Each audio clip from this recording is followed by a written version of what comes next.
खुलुमबाय आं किलिकां ब्रह्म बड'लेण्ड बुब्लिनि जानानै बयखौबो बरायना लाबाय दिनै 31 आगस्ट 2024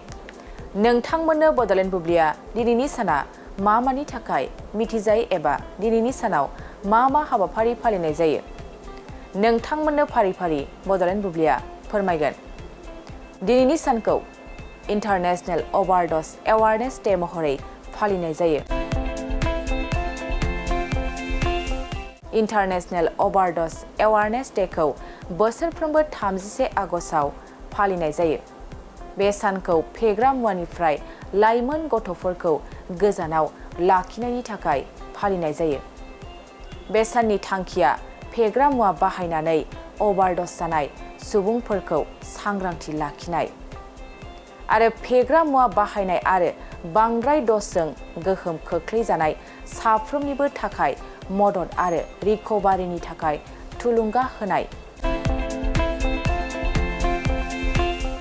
बेनि अनगायैबो दिनैनि सानखौ लाभ लिटिगेटिं लयार्स डे नेशनेल ईट आउटसाइड डे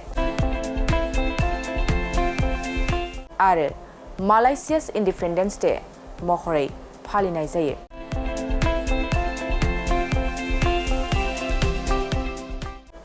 नोंथांमोननो बड'लेण्ड बुब्लिया दिनैनि सानाव मा हाबाफारिजों मिथिजायो आरो मा हाबाफारिखौ फालिनाय जायो फोरमायबाय गोजोन्थों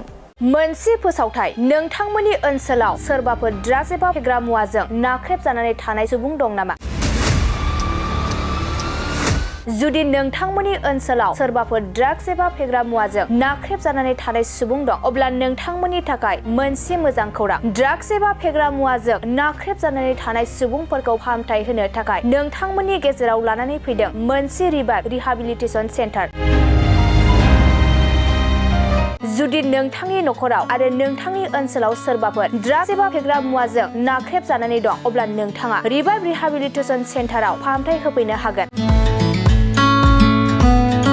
मंगलदै सेनं बामुनपारा दरंआव थानाय रिभाइभ रिहाबिलिटेसन सेन्टाराव नोंथाङा ड्राग्स एबा फेग्रा मुवाजों गोदोसोनानै थानाय सुबुंफोरखौ फाहामथाय होफैनो हागोन नोंथाङा नोंथांनि ओनसोलनि फेग्रा मुवाजों गोदोनानै थानाय सुबुंफोरखौ बे रिभाइभ रिहाबिलिटेसन सेन्टाराव फाहामथाय होनानै सासे राफोद आरो मोजां सुबुं खालामनो हागोन गोबां बाथ्रा मिथिबावनो थाखाय नोंथाङा 9859262926 60030927006 नैबे होनाय जानबुं नम्बराव खौरां लानो हागोन